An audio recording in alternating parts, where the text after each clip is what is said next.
Class reunion. I dragged my tutoring student Leo to meet my ex-boyfriend and his new girlfriend. Unexpectedly, my ex-boyfriend gritted his teeth and called out, "Uncle." Leo pulled me over, smirking at him. "Come on, call her auntie." During the summer break, my high school homeroom teacher recommended a job tutoring a guy in calculus. 4 lessons a day, $500 per lesson, with noticeable improvement and bonuses for good performance. I could make at least 40 grand a month. His parents were overseas, letting me have the freedom to teach as I wished. The only requirement was that the student had to accept me. For that kind of money, I'd do anything. So, I added Leo as a friend immediately. After explaining why I was there, he sent me a location. I set off full off drive. To my surprise, he was at a bar. The flickering lights fell on the row of earrings in his right ear, reflecting tiny, rebellious glints. A few guys nearby waved and called out in drawling voices, "Victoria, over here." The eyes of several tables of customers turned our way. The crowd made way, and I sat beside Leo, placing a stack of materials on the table, real exam papers I used for studying. Leo glanced at them, smirking. "Not bad." I straightened up. I was top of my class in college calculus. The boys around us whistled lowly. A chubby guy wiggled his eyebrows. "Leo, she's pretty and smart. You should totally go for it." Since I was there for an interview, I prepared well. "I've been told about your situation by your teacher, and I think we can make this work." Leo impatiently interrupted me. "I don't want to take any exams. Don't waste your breath." I gripped the test papers tightly and stared at him. "What would it take for you to accept me as your tutor?" He glanced at me, pointing to a line of 6 shots on the table, and lazily said, "If you can drink all these without getting drunk, then I'll agree." The chubby guy explained, "That's vodka with beer. Super strong. I can't handle 3. I needed that money badly." Deal. The liquor burned down to my core. Under the shocked gaze of the chubby guy and others, I downed 4 shots in one go. The whole place started to sway. My tongue, numb from the alcohol, didn't listen to me. I pinched my thigh hard. Really drunk, didn't feel a thing. Just as I was about to pinch again, Leo grabbed my wrist. He looked annoyed. "1 pinch isn't enough. I can tell you're already drunk." No wonder it didn't hurt. I pinched the wrong leg. But with 4 shots down, giving up now would waste all the effort so far. I swayed, picked up the 5th shot, smiled at him. "I'm not drunk. I can definitely finish all 6. Leo grabbed the glass. "You're drunk." The glass was already at his lips. Panic took over. Without thinking, I leaned in, pushing the bottom of the glass with my mouth, drinking the shot. I looked up,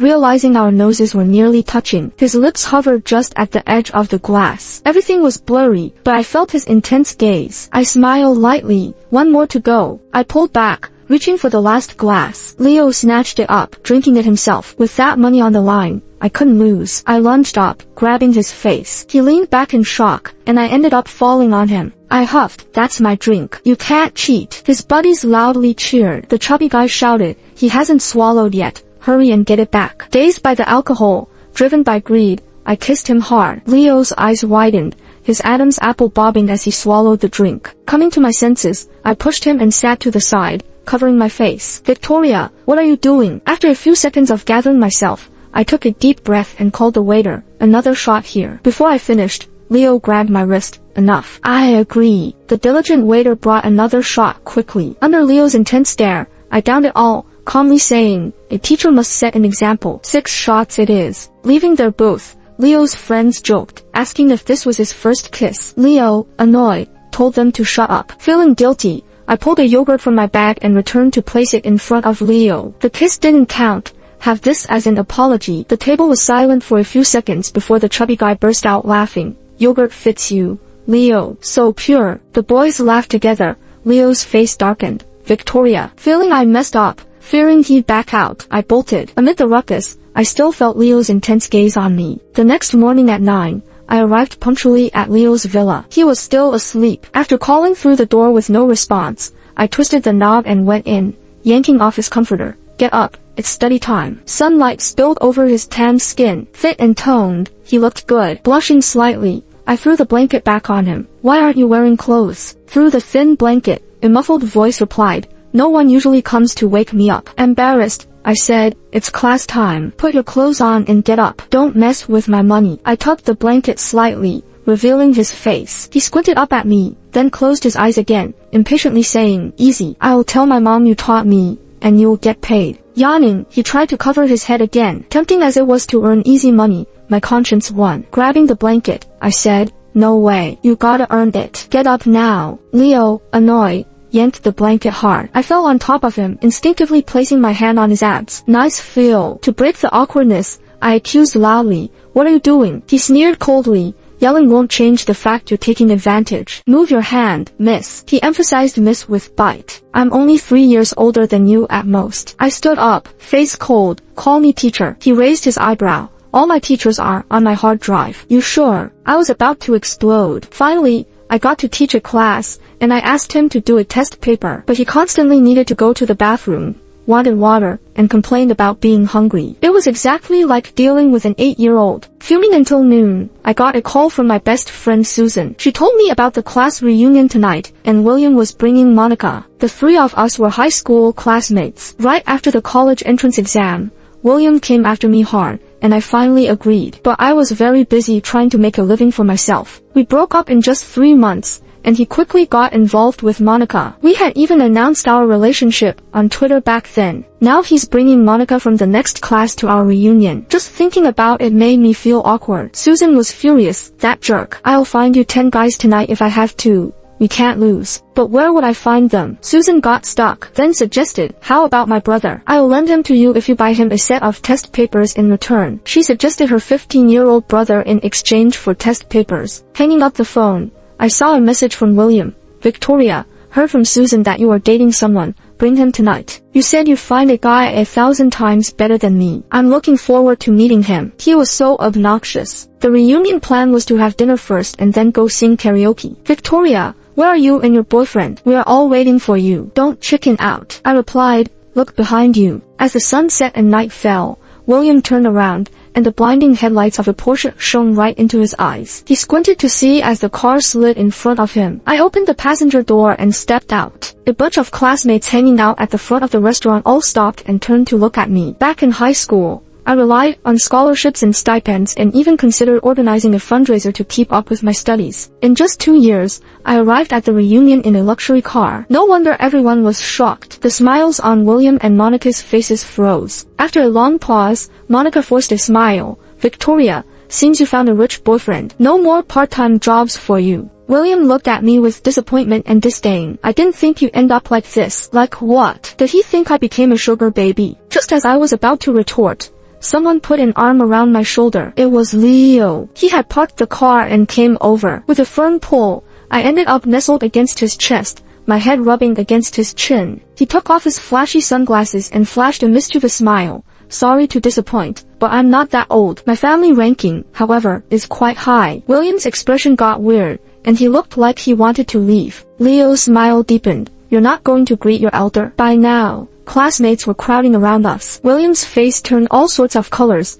and Leo's stare made me feel a chill down my spine. After a long pause, William forced a smile, finding it hard to speak. Uncle, what are you doing here with Victoria? Leo sneered. Do I need to report to you? Pushing me forward gently, he smiled warmly. Come on, call her auntie. I was completely dumbfounded. Monica immediately snapped. That's too much. You're younger than us. Leo raised an eyebrow and gave her a piercing look. Such bad manners from your girlfriend. Grandpa wouldn't approve. William's face went pale, and he pulled Monica closer, reluctantly saying, Auntie. Grinning ear to ear, I said, oh, you're so polite. I didn't prepare gifts for you, though. I fished around in my bag, found 2 lollipops, and handed them over. Here, one for each of you. William clenched his fists so tight, his gaze could burn holes into me. Monica was even angrier. If William wasn't holding her back, she probably would have slapped me. Leo glanced at both of them.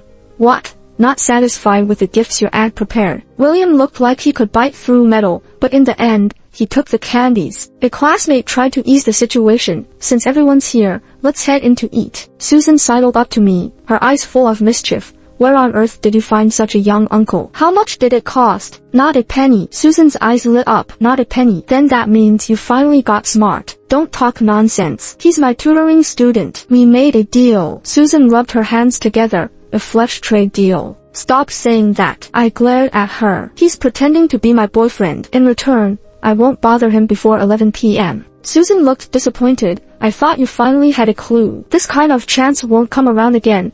I promise you'll regret not going for it. As we whispered, Leo suddenly stopped ahead, looking slightly impatient. Done talking? I hurried to catch up. Done. My best friend was saying how handsome you are. The brat rolled his eyes arrogantly. That's obvious to anyone with eyes. After some questioning, I found out that William's grandfather is Leo's uncle. Leo's dad was a late child for his grandfather and married late as well, giving Leo a high rank in the family. William indeed had to call him uncle. However, William's grandmother remarried into Leo's family, bringing along William's mother. Grandpa never liked this daughter-in-law and the step-granddaughter. If there really was some family bond, even across generations, William wouldn't be so timid. The place for the meal was chosen by William, a restaurant that costs over $300 per person. Beforehand, he privately messaged me, "Don't think it's too expensive and skip out. I'll cover your share." When I was dating him, it was my first time experiencing love. Although I came from a poor family, I was very proud. He would take me to fancy restaurants,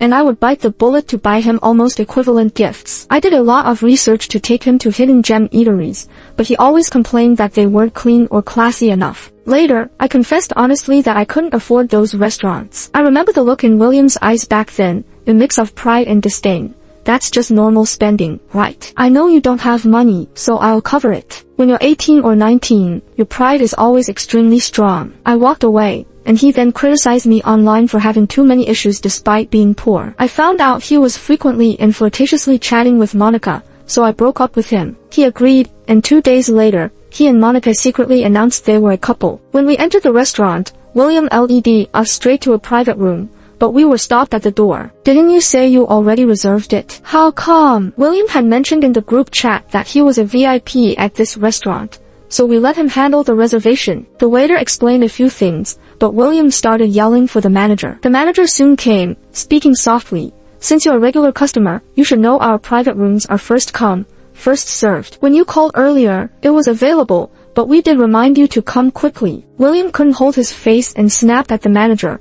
"My mom is friends with your boss. Is this how you treat VIPs?" The manager kept nodding and bowing. "I'm very sorry. How about I arrange a table in the hall and gift you 2 dishes?" "Forget it, the hall's the same," William insisted. "That place is too noisy." William wouldn't relent. "Our classmates can't talk properly there. Besides, I clearly said on the phone that I would definitely come and asked you to hold it." Although the manager kept smiling, his eyes showed impatience. "How about this? If you say your mother is friends with our boss, just give him a call. As long as he gives the word, I'll talk to the guests in the private room. I'm just an employee and don't have that authority." William was at a loss, and his face turned sulky. Catching his lie, I couldn't let it go and chuckled.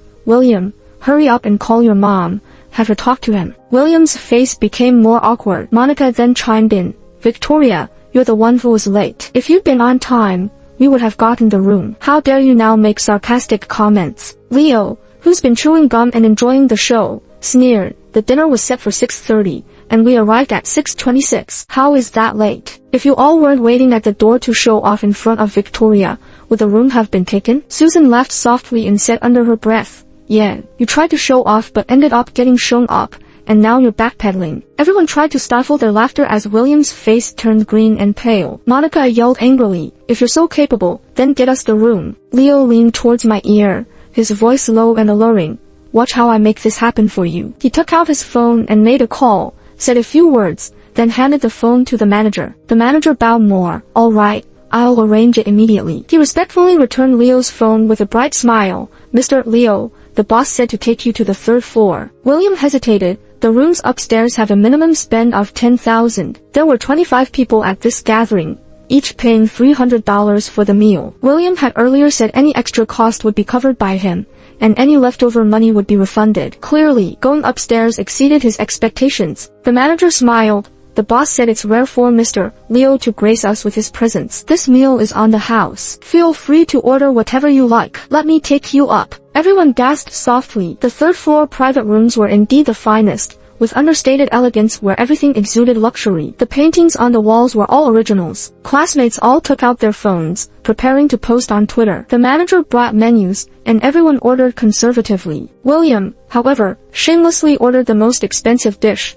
black truffle foie gras. The manager gave him a look but said nothing. Leo went to the restroom, and I frowned. "This dish is too pricey. Let's order something else. This one costs several hundred per person. With over 20 people here, is that okay?" Given that this was on Leo, it wouldn't be right to just take advantage. William shrugged. I just thought it would taste good for you guys. Monica eyed me. Victoria, you've probably never had this before. It's a rare chance, so try it. Susan sneered coldly. This meal is being treated by Victoria's boyfriend. What business is it of yours to be so snide? Monica smirked disdainfully. Still relying on a man, isn't she? What's so impressive about that? If you're so capable, why not eat it whenever you want on your own? Being from a slightly less affluent family than William but still better off than me, she had the nerve to talk that way. Everyone's expressions turned awkward. Other classmates frowned and tried to change the subject. Just then, the private room door opened, and in walked a well-dressed middle-aged man with a handsome boy around 15 or 16. Before the middle-aged man could say anything,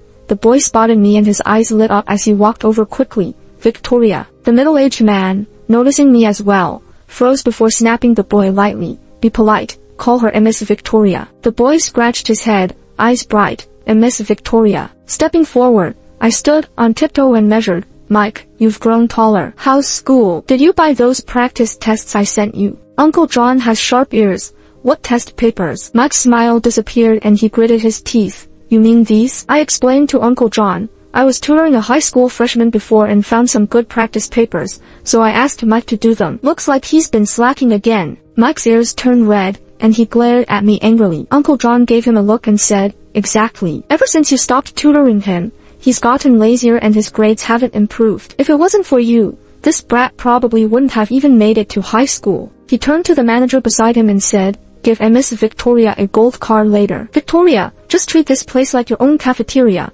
Come over and eat anytime, my treat. Mike leaned closer to me. Miss Victoria, if you come here for a meal, give me a call, and I'll join you. Uncle John chuckled. Exactly. Why didn't you call me when you came over? Hanging out with your classmates but didn't even contact me. Actually, I knew this place belonged to his family for a while now, but teaching students well is my duty. He already paid for the tutoring. How could I shamelessly ask for more? Just then, a lazy and arrogant voice sounded from behind. She came with her boyfriend. Leo strutted over, bumping Mike off to the side with his shoulder. Mike's eyes widened. Miss Victoria, you have a boyfriend again. Uncle John's expression was quite subtle, looking between Leo and me. And Miss Victoria, you and Mr. Leo. Leo hooked my shoulder with his hand and lifted his chin.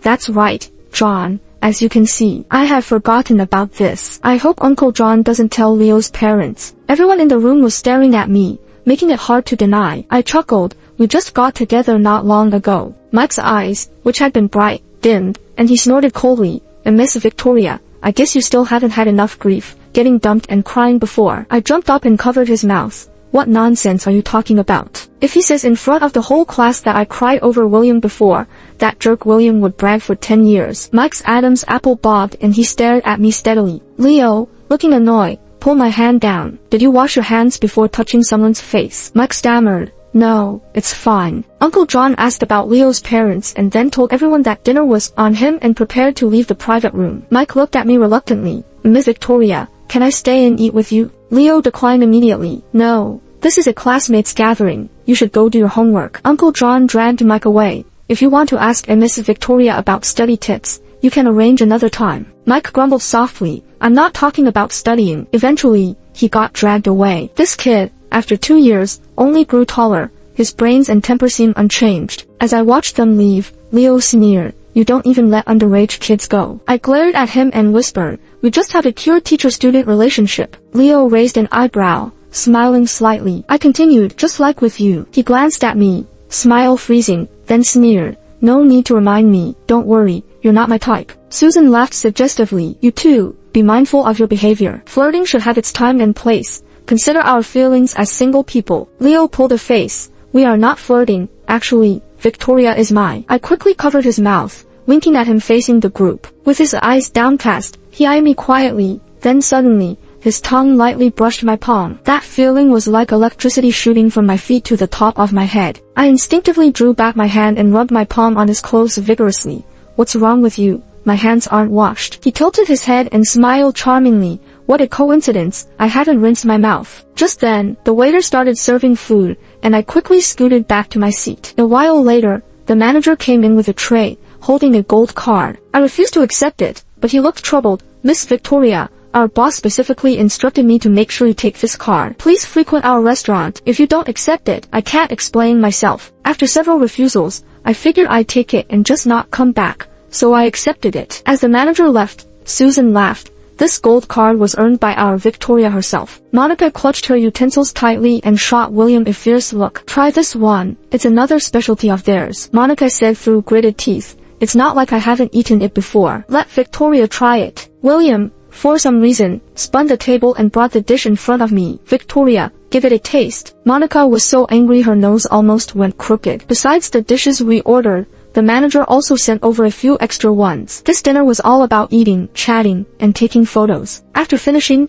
the class monitor suggested we take a group photo in the private room as the background, as we rarely get to dine at such a high-end place. Taking a group photo naturally involves deciding the central position. This spot used to be William's because of his decent background, looks, and good grades. He was pretty high profile in the class. This time, he instinctively pulled Monica to the middle, but other classmates spoke up. Victoria, Leo, you guys should stand in the center. We're here because of you too, so you deserve the main spot. Susan also pushed me towards the center. Go on. I glanced at the stiff-faced William and Monica, then grabbed Leo's hand and stood in the center of the group. In high school, aside from grades, I didn't want anyone's attention for anything else. But now, years have passed, and I'm no longer that insecure and overly sensitive Victoria. I was holding on to Leo, smiling sweetly at the camera. Time seemed to stop at that moment. After dinner, we all headed straight to the karaoke bar. To jazz things up, the class leader suggested we play a game called Have or Have Not. Everyone took turns saying,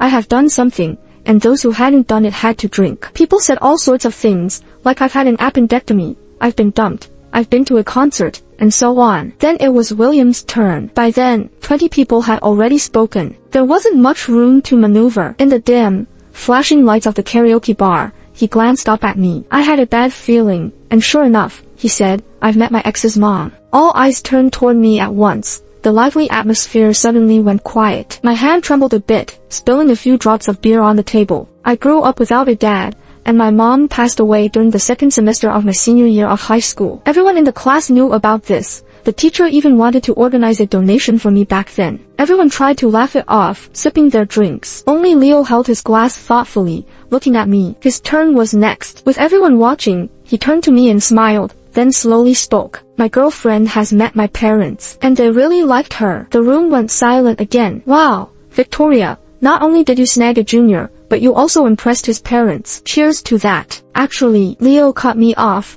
saying, what? Haven't you met them? Or do you think they don't approve enough? The truth was, I had met his parents, and they were indeed satisfied with me. Leo raised an eyebrow. And if that's not enough, my girlfriend has seen me naked. Furiously, I snapped, shut up. Leo shrugged. Can't even speak the truth now. Everyone looked at us, thinking this was just some couple drama. He wasn't wrong. I had seen him without clothes on, but it wasn't like what they imagined. The more I explained, the worse it got. So, I just took a swig of my drink. The atmosphere heated up again, and the conversation shifted toward relationships. I've kissed my boyfriend. Leo and I didn't have to drink. I've slept in the same bed as my boyfriend. Again, we didn't have to drink. Maybe because they hadn't had as much to drink. Leo's smile grew wider. Susan leaned in, envious. You call it an act, but it looks pretty real to me. You've kissed and probably done more. It's not what you think. Save it, she said, nudging me. Got any more friends like Leo? Get me one of those juniors to play with. After a few more rounds, I got up to use the restroom. On my way back, William stopped me in the hallway. He had drunk a lot and reeked of alcohol. Back then, you wouldn't let me kiss or touch you. Now you're very active, huh? I looked at him coldly. Is that any of your business? He was silent for a few seconds, then softened his tone. I didn't mean to bring up your mom earlier. Sorry. I glanced at him and began to walk away, but he grabbed my arm. Victoria, you never liked me, did you? My fists clenched. Memories of our past raced through my mind. I sneered. And did you ever really like me? Does it even matter now? At the end of the hallway, the door to a private room opened slightly. I shook off William's hand. You're drunk. Sober up. The door opened fully, and it was Leo. He leaned against the doorframe, raising an eyebrow as he looked over at us. I quickly walked over and grabbed his arm. I'm tired. Let's go home. Leo nodded, intertwining his fingers with mine as he looked at William in the shadows of the hallway. I'm off with your aunt. William's face was obscured, his expression unreadable. On the way back, Leo chuckled. No wonder people say not to attend reunions. Old flames reignite too easily. What? You want to stop being my teacher and become my aunt? I watched the lights pass by outside the window and said, no way. With a jerk like him, you must have been out of your mind back then. Maybe my world was too dark at the time. Leo looked puzzled. What do you mean? It was so dark. So even a little light, like a firefly, seemed like salvation. Back then, I was just 18 and had just come of age. I was terrified and scared of a lonely future. I closed my eyes and the world turned black. I spoke wearily. I'm busy. I just want to sleep for a bit. The next time I opened my eyes, it was already noon. I lay on a soft, unfamiliar bed, my body aching as if it had fallen apart. My clothes were nowhere to be seen. Pulling back the covers, I saw some bloodstains on the sheets. My mind went numb. Where was I? What happened last night? Just then, the door opened. Leo's annoyed face appeared. Finally awake. You kept me up all night last night. I grabbed a stuffed animal from the bedside and threw it at him hard. Leo, you beast. What did you do to me while I was drunk? I'm going to report you. He looked puzzled, dodging a bit too late. The stuffed toy grazed his forehead, leaving a deep scratch before falling to the floor in 2 pieces. He touched his forehead, finding his fingers stained with blood. He tilted his head, his eyes showing a hint of menace. Quickly, he walked over, pushing me onto the bed and pinning down my shoulders to stop my struggle. Victoria, are you crazy? Look in the mirror at your current state. Even if every woman in the world died, I wouldn't touch you. Don't lie. My clothes are gone, and there's blood on the bed. Before I could finish my question, the nanny knocked on the door with a suppressed smile. Miss Victoria,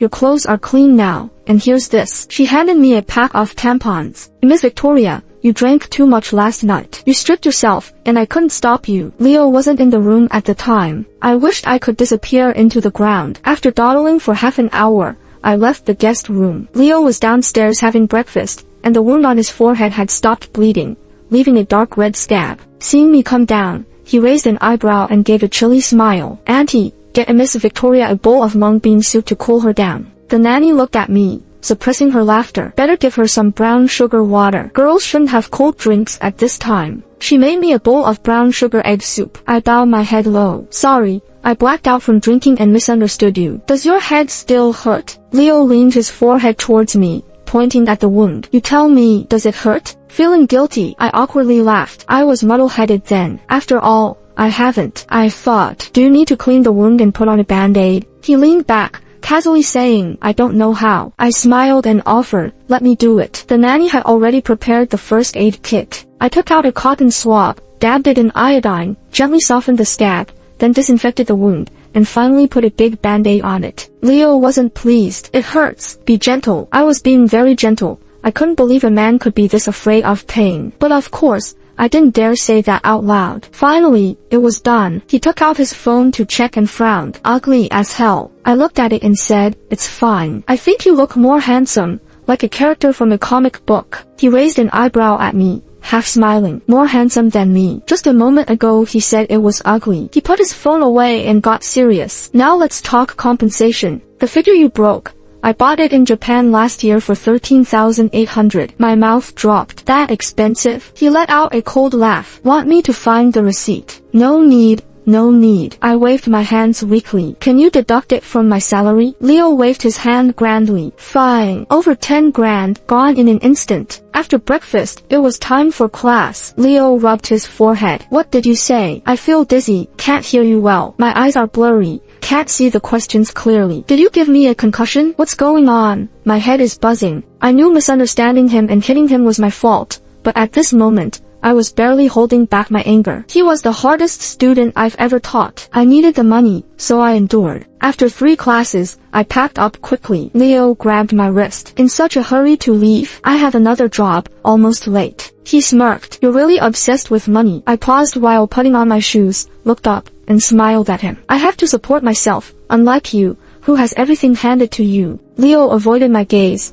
awkwardly saying, I didn't mean to mock you. I stood up after putting on my shoes. That's okay. I'm not that sensitive. On the subway, I looked at my reflection in the window. Although I was in my 20s, my eyes looked calm, even old. Life had worn down my sensibilities and overthinking. Those emotions were useless except for self-consumption. Maybe feeling guilty for his previous words, Leo was more cooperative in class for the next few days. I adjusted my mindset and focused on being a proper teacher. Half a month passed quickly. The nanny's grandson got sick, and she took a leave. After class, Leo's mom called to check on his progress. How's the studying? Improving. It's okay. Don't give me that half-assed attitude. I'm not. Don't think I don't know you. If you don't take this seriously, I'll cancel your credit card. With your grades, you won't get into any decent schools. Your dad and I graduated from top universities. How did we end up with a failure like you? We hired you so many tutors and private teachers. Can't you give us some peace of mind? Leo's lips curled into a sarcastic smile. He placed the phone far away and absent-mindedly twirled a pen. After a few minutes, the voice on the other end tired out. Did you hear what I said? I have another meeting.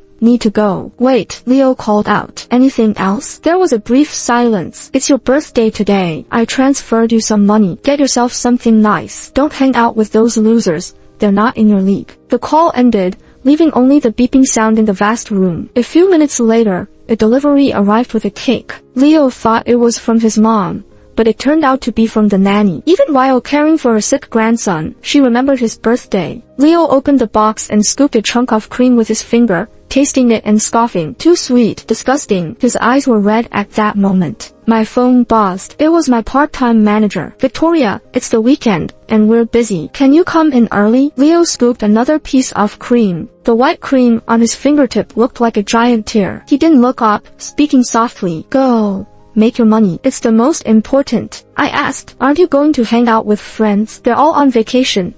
Leo's bitter smile was like a thin veil. Family graduation trip. The phone kept urging me. Holding the door handle, I was torn inside. He was just a student. I only needed to teach him well and fulfill my duty. Getting too close wasn't beneficial. Leo looked up at me, like a porcupine with raised quills. Aren't you going? Afraid of a pay cut? I took a deep breath, released the door handle. Can you take me somewhere? An hour later, we arrived at the cemetery. The sky was gloomy. It was around 4 in the afternoon, and it was already getting dark. A few crows perched on the pine trees, cawing, which made the quiet cemetery even spookier. Leo shrank his neck. You work here part-time? You're brave, Victoria. I stared at a middle-aged woman on a headstone with a pained look and smiled slightly. No, my parents are buried here. I took a day off, so I decided to visit them. Leo raised an eyebrow. It's my birthday, and you bring me to a cemetery. You're something else. Why don't you just give me a coffin as a gift? I looked up at him. You always say I'm a money grubber, so I'm showing you what I'm saving for. Leo rubbed the back of his neck.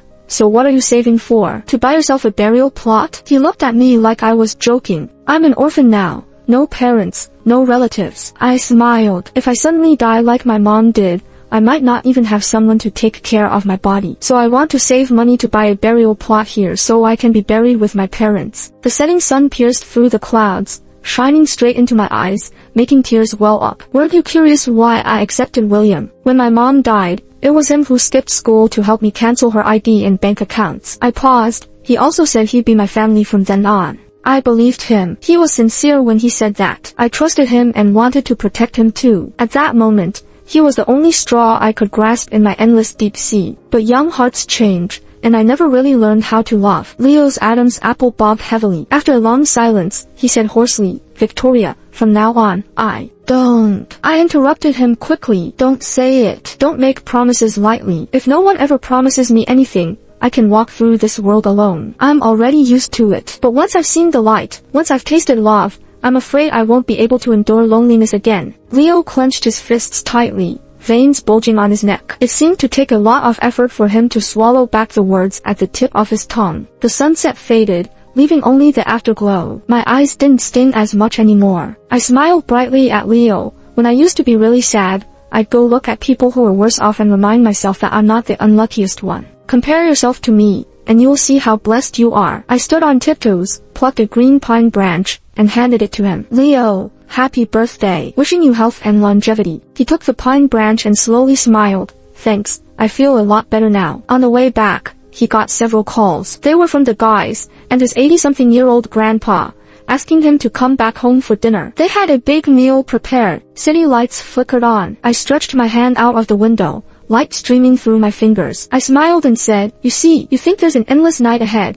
but if you just hold on, what's waiting for you is a dazzling light. Your life is meant to be brilliant. It's just temporarily clouded right now. We hit a red light, and Leo stopped the car, turning to look at me. Victoria, has your dark night passed? I was taken aback for a moment, then smiled slightly. It will pass. I'm sure it will. He insisted on driving me to my part-time job. I had him stop across the street and walked over by myself. His car was too flashy, and I didn't want my colleagues talking. This part-time job was at a fancy restaurant in an upscale shopping district. It was easier than working at a milk tea shop or something, and it paid better. Time flew by, and the summer vacation was more than half over. Leo's attitude towards studying had improved significantly, but his grades still showed no progress. I tried all sorts of ways to help, but nothing worked, and it was stressing me out. One night, after getting off work around 11, I heard my colleagues talking. Young and handsome, driving a sports car. Unreal. And he can communicate with foreigners seamlessly. I peeked over and saw Leo leaning against a red Porsche,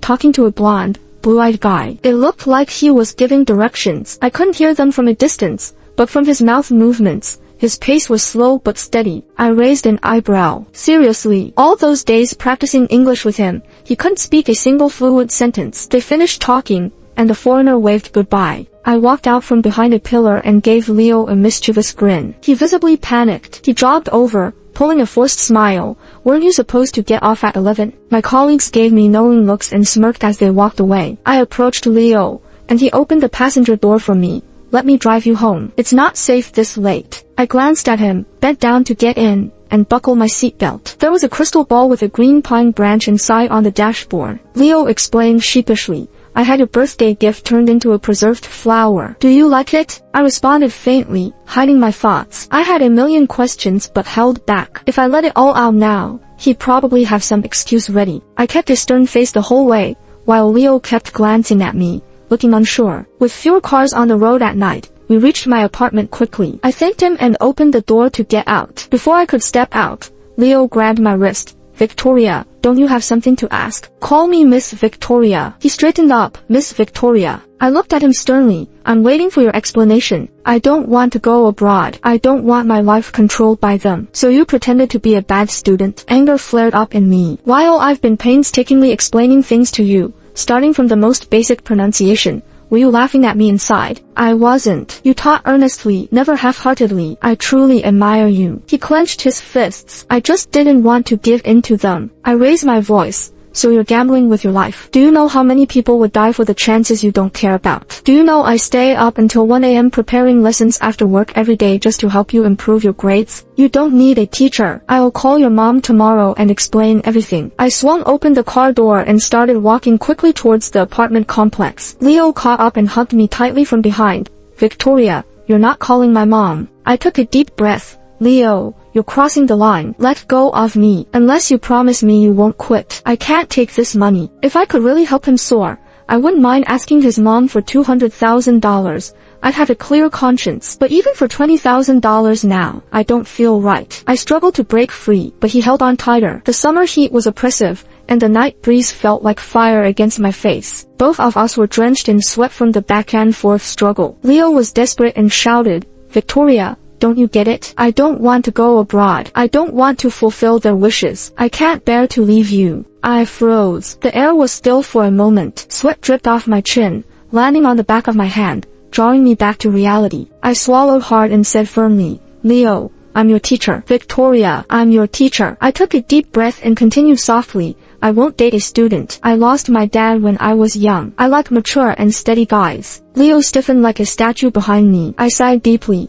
Let me go. After a couple of seconds, the hands holding me slowly dropped. The wind swept across my sweat-soaked back, making me shiver. The streetlights elongated our shadows, overlapping on the ground. Without turning back, I said softly, Leo, if you really want to break free from your parents, you should study harder and seize every opportunity. Only by standing taller and being stronger can you have the confidence to say no. If you don't make an effort now, you'll spend your life under someone else's control. Think it over and give me an answer by 10 a.m. tomorrow. The person behind me said nothing. Without looking back, I said softly, I'm heading home now. I took big strides into the building. Upstairs, I didn't turn on the light. From the dim window, I watched Leo lean against the sports car, lighting a cigarette. When did he learn to smoke? I hadn't noticed at all before. The crimson glow lit up his face, casting a lonely and desolate figure in the deserted night of the complex. I turned on the living room light and sent him a message. I'm home. Go back early. Through the gap in the curtains, I saw him stub out the cigarette, look up at my window for a few seconds. Then he bent down, got in the car, and with a roar, the taillights gradually disappeared from my view. That night, I dreamt a lot. My dreams were filled with the sounds of my parents arguing. My mom blamed my dad for being useless, a man who couldn't earn a living. My dad retorted that he was once wealthy and wouldn't have ended up like this if not for her. When I woke up, the bright sunlight filled the old room. There was a message from Leo sent at 3 a.m. Victoria, come teach me tomorrow. I will study hard. I stared at the screen for several seconds, my heart a whirlwind of emotions, and finally replied with one word, okay. Leo started showing his true abilities. Since childhood, he had traveled overseas with his parents and had many one-on-one tutoring sessions with foreign teachers. He already had a foundation but had been hiding it. That day, Leo's mom called again. As soon as she started, it was all accusations and commands. Leo held the phone far away, his mom's voice echoing through the living room like it was coming from another planet. She said so much, not a single word was positive. It was suffocating. I took a deep breath, put down my pen, and picked up the phone. Auntie, Leo has been working really hard lately. I believe he will pass soon. Leo's mom was taken aback and after a few seconds asked, really? Yes, I nodded, glancing at Leo. He's the smartest student I've ever taught. He understands everything quickly and has made great progress. I gave a string of compliments and finally said, results are important, but I think his efforts in studying also deserve recognition, don't you? Leo's mom was stern. I don't care about the process or attitude, I only want results. If you can help him pass the test, I'll give you a $100,000 bonus. After hanging up, I looked at Leo and smiled. Did you hear that? 10万. For my future cemetery, you have to try hard. Leo twirled the pen in his hand nonchalantly. Victoria, if I pass the test, I'll go abroad and might never come back. That's great, I said with a nonchalant smile. If I travel abroad in the future, you'll have to host me. Leo stared at me intently. My smile stiffened, my back was covered in a fine sweat, and my heart pounded irregularly. After a full minute, he finally looked away. Leo signed up for the September entrance exam. I quit my job at the Western restaurant to help him fully prepare. When school started, I still had classes, but I taught him whenever I had time. The day before the exam, I kept reminding him about important things. He looked at me deeply, a slight smile on his lips. Victoria, do you really want me to go abroad that much? I put my pen into my backpack. Of course, if you pass, I get 10,000. All my hard work wouldn't be for nothing. As teachers, we hope our students achieve success. I was about to leave when Leo suddenly grabbed me. He pulled out an old silver bracelet from his pocket and tried to put it on my wrist. Victoria, if I pass this exam, will you be my girlfriend? His palm was burning hot, and the bracelet felt like it was on fire. I steadied myself and pushed the bracelet back. We'll talk about it when you pass. 4 days, I couldn't settle my mind. On the day the results came out, I even went to the wrong classroom. When the class finally ended, I tried calling Leo but got no answer. Just as I was about to ask his friends what was going on, I heard someone call me, Victoria. I turned around and saw Leo standing in the long corridor in a white shirt and black trousers. The autumn sunlight was just right, shadows of trees swaying over him. He tilted his head and raised an eyebrow at me. Victoria, I passed. The score was enough for the school his mom chose for him. He looked at me intensely, a deep, unmeltable smile on his lips. My heart raced, and the flood of words condensed into one. Congratulations. He took long strides and stood right in front of me. I did well. Can I get a reward? Sure. What do you want? He reached out to cup my face. How about a kiss? Leo, you. Before I could finish scolding him, he bent down and kissed me. The minty breath clashed between our lips. I pressed my hands against his chest trying to push him away, but my body developed a mind of its own, and I slowly tiptoed. Ah, the kiss of youth. Clumsy yet passionate, like a fire that never goes out. All surrounding noises faded away. I told myself this was wrong, but I couldn't help indulging in the moment, not wanting to push him away. I don't know how long it lasted, but he finally let go of me. He lifted me and spun me around, laughing like a child. Victoria, I knew you liked me too. Leo's mom kept her promise and paid me my wages and a bonus. That was probably the happiest time I'd had in years. Somehow, Leo got a campus card and followed me everywhere, to classes, meals, and study sessions. We held hands tightly under the library table. We kissed secretly behind the big tree at the English corner. We hugged each other closely in the field at sunset. We didn't think about the future or when this would end. Half a month later, Leo's mom asked to meet me. Leo passed the exams but doesn't want to go abroad. Turns out it's because of you. She pulled out a property deed from her bag. This is a property of ours, not large, 50 square meters, enough for you to live in. Convince him to go abroad, and the house is yours. I stared at the green cover without speaking. Leo's mom sneered lightly. Didn't your mother's lessons teach you enough? I looked up sharply at her. Leo's mom spoke earnestly. True love is unreliable. It's better to have real money in hand. You're a smart girl. I trust you'll make the right decision. That night, I had a dream again. This time, I was in the hospital. Dad was lying weakly in the hospital bed, and Mom brought me along with a lunchbox to see him. Dad took a bite and put down the chopsticks, too greasy and hard to chew. Didn't the doctor say to make it light? Mom suddenly exploded, throwing the lunchbox to the ground. Eat it or don't. I worked all morning making this, and you're still picky. Do you still think you're some kind of lord? Dad stiffened his neck. Why can't I have a bowl of porridge? If it wasn't for insisting on being with you, I'd be eating abalone and sea cucumber now. Here we go again. I squatted down, picked up the meat from the ground, blew off the dust, and stuffed it into my mouth. It was really tough, but it had been a long time since I had meat. I chewed a few times and swallowed, nearly choking. Finally, they noticed me. There was a 3-second silence before Dad yelled, "How are you even raising our child? She's starving like this?" Mom shouted back, "What's wrong? I earn all the money inside and outside this house. You don't earn money or take care of the child,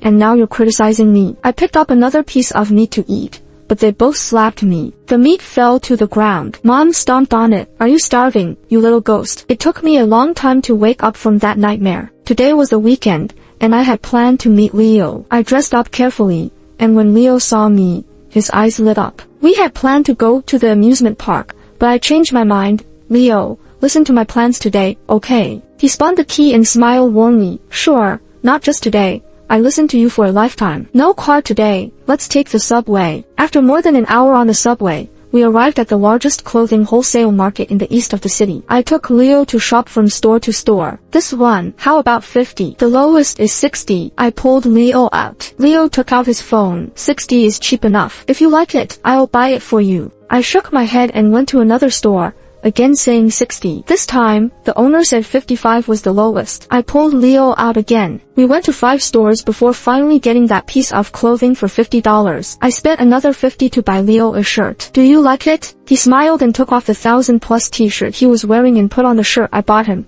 "You bought it. I like it." The look in a young man's eyes is truly burning. After buying the clothes, we took another hour-long subway ride and then switched to a bus to get to a market near my home. It was already past 1. We ate rice bowls at a roadside shop. When the dishes came, there were old stains on the edge of the plates that wouldn't wash off. Leo wiped his chopsticks multiple times before eating. He didn't eat much that meal. He wanted to buy a bottle of soda, but I stopped him. I poured 2 glasses of water from the hot water dispenser. It was tap water boiled, with a weird taste. Leo took a sip and frowned. Seeing me staring at him, he smiled and drank it all in one go. At the market, I compared prices everywhere. I haggled over $1 with a vegetable vendor for a long time. Trying to save money, I bought a belly-up fish. After an hour, I finally bought a bag of discounted vegetables. The market was more than a kilometer from home. Leo carried the bags, walking back with me. For dinner, I made 3 dishes. Leo devoured the food, praising my cooking. It looked like he was really hungry. I watched him quietly as he finished eating and softly said,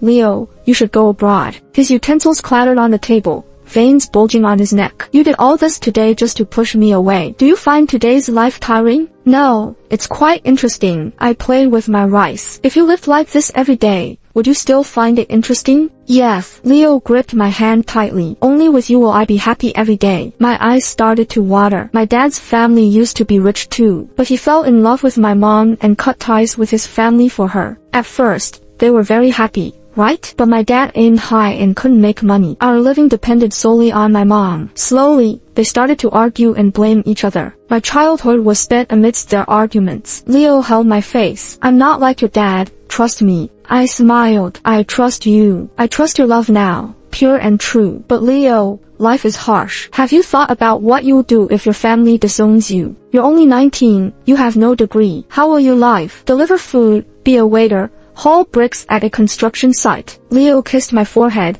his eyes burning. "I won't let you suffer. Trust me. I will always love you. Trust me." "I trust you. I really do. But what I don't trust is this cruel world. What I don't trust is the daily grind of life." I reached out and hugged him. "Let's make a bet. A bet that you really love me. If you still love me after 4 years of college, I'll definitely marry you then. I bury my head in his neck. I swear on my lifetime happiness that I won't love anyone else for these 4 years. 4 years. By then you'll have a degree. You can control your own life. You can choose the life you want. I'll also work hard for our future. Leo, do you dare to bet? Leo booked a flight for a week later. Leo's mom met me again. You're quite resourceful for someone your age. I looked up at her. If he still loves me in 4 years, will you try to stop us? Leo's mom smiled. Little girl, you're too naive. 4 years in a foreign environment can change a lot. He won't remember you. Move on. We had an agreement, and I will keep my promise. Leo's mom sneered. If you two won't meet for these next 4 years, and you still stay true to yourselves, I won't stop you. She took out a property deed. Here's the house we agreed on. Take it. If you break up, it's compensation. If you stay together, consider it an early gift. She grabbed her bag and stood up. But I'm sure it will be just compensation. Leo left that day,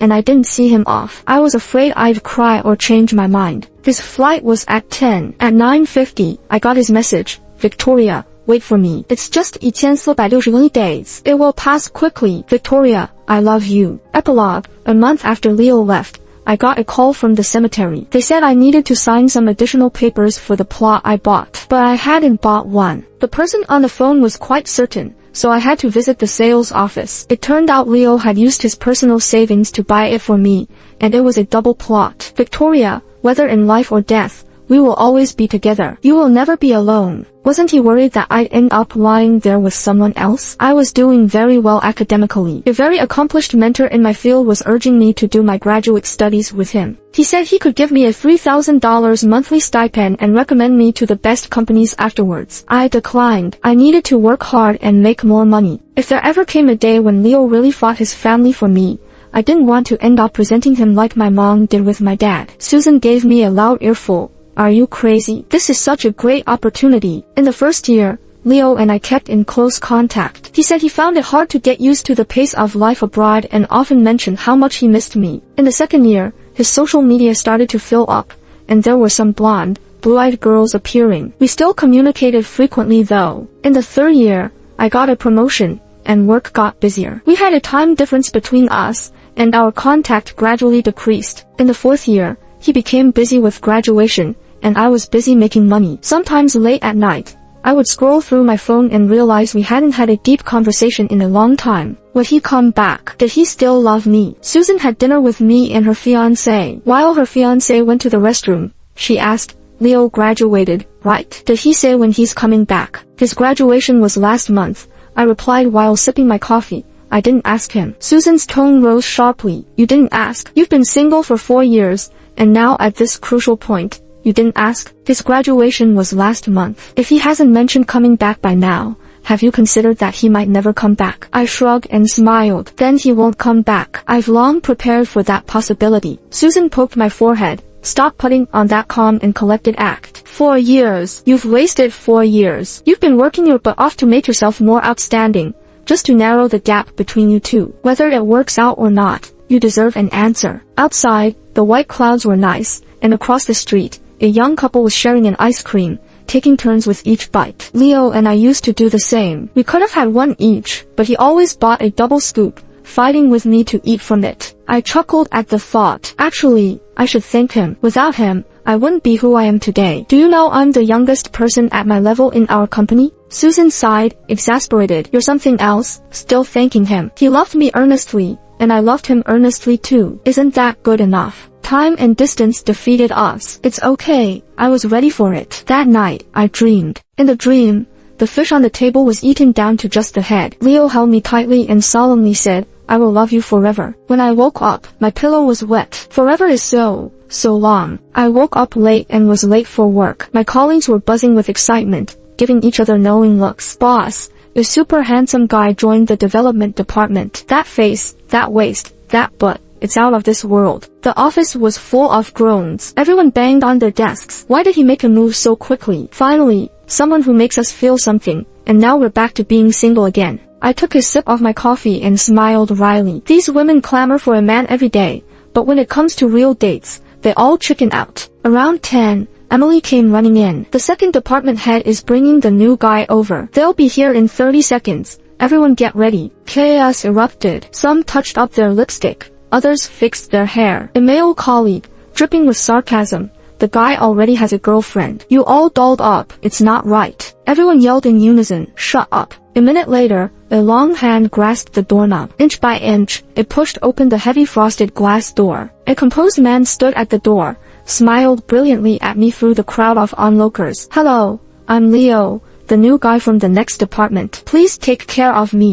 My eyes instantly filled with tears. I choked out, "Rumor has it you have a girlfriend." His eyes were red too. "No, I have a fiancé." The office erupted in teasing sounds. I stammered, "Well, congratulations." He stepped closer, extending his hand halfway, seemingly wanting to touch my face but stopping short because of the crowd. "My fiancé waited for me for 4 years. Do you think if I propose to her tomorrow, she'll say yes?"